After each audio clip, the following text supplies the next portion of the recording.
Pernahkah kalian merasa sendirian, dijebak, atau menghadapi situasi yang terasa mustahil? Seolah-olah kita dilempar ke dalam kandang singa, dikelilingi oleh masalah yang siap menerkam.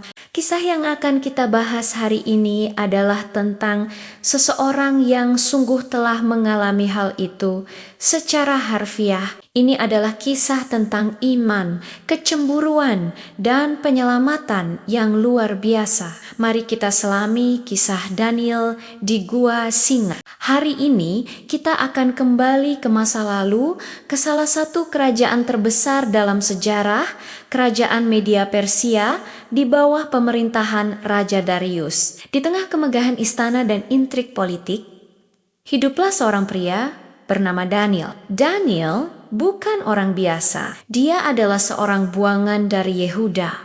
Tetapi karena kecerdasan, integritas, dan hikmatnya yang luar biasa, dia naik pangkat. Raja Darius sangat terkesan padanya sehingga dia berencana mengangkat Daniel menjadi pemimpin atas seluruh kerajaannya. Bayangkan, seorang asing dipercaya untuk memegang posisi tertinggi kedua di kerajaan. Tentu saja, kesuksesan Daniel tidak disambut baik oleh semua orang. Para pejabat tinggi lainnya, para setrap dan administrator, mulai merasa iri dan terancam. Mereka melihat posisi mereka dalam bahaya. Mereka berpikir, bagaimana bisa orang asing ini memerintah kita? Pasti ada cara untuk menyingkirkannya. Maka dimulailah sebuah konspirasi jahat. Mereka mulai mengawasi Daniel dengan sangat teliti, mencari-cari kesalahan sekecil apapun dalam pekerjaannya. Mereka memeriksa catatan keuangannya, cara dia mengatur administrasi, setiap detail pekerjaannya. Tapi nihil, Alkitab mencatat bahwa Daniel begitu setia dan cakap sehingga tidak ada satupun kesalahan atau kelalaian yang bisa mereka temukan padanya. Dia benar-benar orang yang berintegritas. Frustrasi karena tidak menemukan celah dalam kehidupan profesional Daniel, para musuhnya menyadari sesuatu. Mereka berkata satu sama lain, "Kita tidak akan pernah menemukan dasar untuk menuduh Daniel ini, kecuali kita menemukannya dalam sesuatu yang berhubungan dengan hukum Tuhannya." Mereka menemukan kelemahannya, kesetiaannya yang tak tergoyahkan kepada Tuhan. Mereka tahu Daniel punya kebiasaan berdoa 3 kali sehari, menghadap ke arah Yerusalem, kota sucinya. Inilah yang akan mereka gunakan untuk menjebaknya. Lalu mereka menyusun sebuah rencana yang licik. Mereka berbondong-bondong menghadap Raja Darius dengan sebuah usulan yang terdengar sangat bagus di permukaan. "Wahai Raja Darius, hiduplah selamanya. Kami semua para pejabat kerajaan telah sepakat bahwa raja harus mengeluarkan sebuah perintah dan menegakkannya dengan keras selama 30 hari ke depan. Siapapun yang berdoa atau meminta sesuatu kepada dewa atau manusia manapun selain kepada tuanku raja akan dilemparkan ke dalam gua singa untuk meyakinkan raja." Mereka membumbuinya dengan sanjungan. Ini adalah cara untuk menunjukkan kesetiaan mutlak rakyat kepada raja. Mereka mendesak, "Sekarang, wahai raja, tetapkanlah larangan ini dan tanda tanganilah dokumennya agar tidak dapat diubah sesuai dengan hukum Media dan Persia yang tidak dapat dibatalkan." Raja Darius mungkin merasa tersanjung dan tidak menyadari niat jahat di baliknya, setuju dan menandatangani dekret tersebut. Perangkap pun terpasang. Sekarang, coba posisikan diri kita sebagai Daniel. Dia mendengar tentang hukum baru ini. Dia tahu persis apa tujuannya dan apa konsekuensinya. Dia punya pilihan, bukan? Dia bisa saja berhenti berdoa selama 30 hari. Dia bisa berdoa diam-diam di dalam hatinya atau di tempat tersembunyi di mana tidak ada yang melihat. Itu akan menjadi pilihan yang aman dan logis. Tapi, apakah itu yang Daniel lakukan? Alkitab menceritakan bahwa begitu Daniel tahu dekret itu telah ditandatangani, dia pulang ke rumahnya. Di kamarnya di lantai atas yang jendelanya terbuka menghadap Yerusalem, dia berlutut dan berdoa, mengucap syukur kepada Tuhannya sama seperti yang biasa dia lakukan. 3 kali sehari dia tidak bersembunyi. Dia tidak mengubah rutinitasnya. Imannya kepada Tuhan lebih penting daripada hukum raja atau bahkan nyawanya sendiri. Ini adalah sebuah pernyataan iman yang luar biasa kuat. Daniel menunjukkan bahwa kesetiaannya yang tertinggi adalah kepada Tuhan, bukan kepada manusia. Bahkan bukan kepada raja yang dia layani dengan setia. Tentu saja para musuhnya sudah mengintai. Begitu mereka melihat Daniel berdoa, mereka langsung berlari kembali kepada raja. Raja, bukankah Anda sudah menandatangani dekret bahwa siapapun yang berdoa kepada dewa atau manusia lain selain Anda akan dilempar ke gua singa? Raja menjawab, benar. Itu adalah hukum yang tidak bisa dibatalkan. Lalu mereka menjatuhkan bomnya.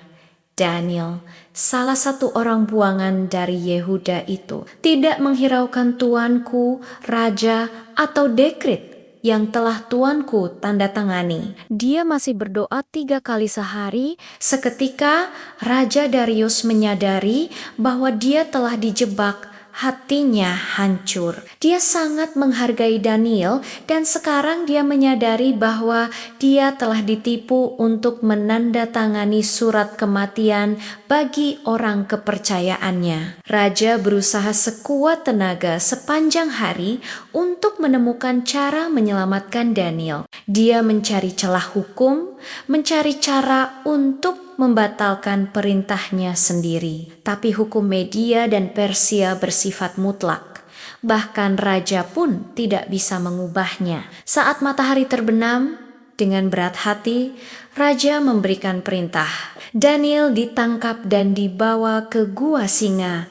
Bayangkan suasana saat itu, kegelapan yang mencekam, bau binatang buas yang menyengat, dan raungan singa-singa lapar yang menggema di dalam gua. Sebelum Daniel dilemparkan ke dalam, Raja Darius berkata kepadanya, kata-kata yang penuh harapan dan keputusasaan, semoga Tuhanmu yang engkau layani dengan tekun menyelamatkanmu.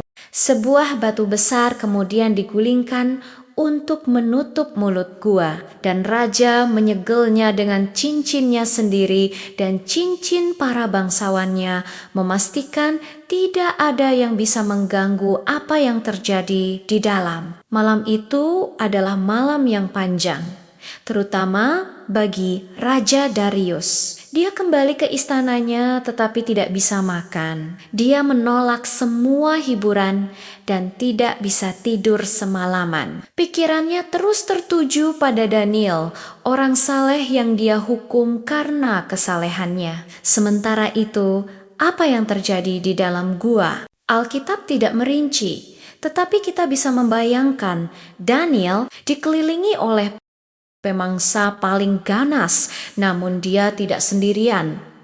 Imannya adalah perisainya. Dia berada dalam pemeliharaan Tuhannya. Begitu fajar menyingsing, raja bergegas ke gua singa. Dengan suara yang cemas dan penuh kesedihan, dia berseru, Daniel, hamba Tuhan yang hidup, apakah Tuhanmu yang engkau layani dengan tekun itu sanggup melepaskan engkau dari singa-singa itu? Ada keheningan sesaat yang menegangkan. Lalu sebuah suara menjawab dari dalam kegelapan. Itu suara Daniel, wahai raja, hiduplah selamanya. Tuhanku telah mengutus malaikat Nia dan dia telah menutup mulut singa-singa itu. Mereka tidak menyakitiku karena aku didapati tidak bersalah di hadapannya. Dan juga di hadapan Tuanku, Raja, aku tidak melakukan kesalahan apapun. Kegembiraan raja meluap. Dia segera memerintahkan agar Daniel diangkat keluar dari gua. Ketika Daniel diperiksa, tidak ada satu luka pun ditemukan di tubuhnya. Sama sekali tidak ada. Mengapa? Alkitab memberikan alasannya dengan jelas. Karena ia percaya kepada Tuhannya.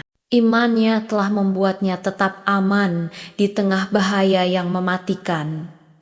Namun, ceritanya tidak berakhir di situ. Raja Darius kemudian memerintahkan agar orang-orang yang telah menuduh Daniel bersama dengan istri dan anak-anak mereka ditangkap. Mereka dilemparkan ke dalam gua singa yang sama. Dan sebelum mereka mencapai dasar gua, singa-singa itu sudah menerkam dan meremukkan semua tulang mereka. Ini adalah gambaran keadilan yang cepat dan mengerikan, menunjukkan betapa seriusnya konsekuensi dari niat jahat mereka. Setelah kejadian yang menakjubkan ini, Raja Darius menulis surat kepada semua bangsa dan orang dari setiap bahasa di seluruh kerajaannya. Isinya adalah sebuah dekrit baru. Aku mengeluarkan perintah bahwa di setiap bagian kerajaanku, orang harus takut dan gentar kepada Tuhannya Daniel. Sebab dialah Tuhan yang hidup dan yang kekal. Kerajaannya tidak akan musnah dan kekuasaannya tidak akan berakhir. Dia menyelamatkan dan melepaskan. Dia melakukan tanda-tanda dan keajaiban di langit dan di bumi. Dia telah menyelamatkan Daniel dari kuasa singa. Kisah Daniel bukan hanya cerita tentang keberanian di hadapan singa. Ini adalah kesaksian yang kuat tentang kekuatan iman yang tak tergoyahkan. Daniel mengajarkan kita pentingnya integritas. Bahkan ketika tidak ada yang melihat, dia menunjukkan kepada kita bahwa komitmen kita kepada Tuhan harus menjadi prioritas utama di atas segalanya. Dan yang terpenting, kisah ini meyakinkan kita bahwa ketika kita merasa seperti berada di dalam gua singa kita sendiri, Tuhan sanggup menutup mulut singa dan menyelamatkan kita. Kesetiaannya tidak pernah gagal. Terima kasih sudah menyimak kisah inspiratif ini. Semoga kita semua bisa memiliki iman dan integritas seperti Daniel dalam menghadapi tantangan hidup kita.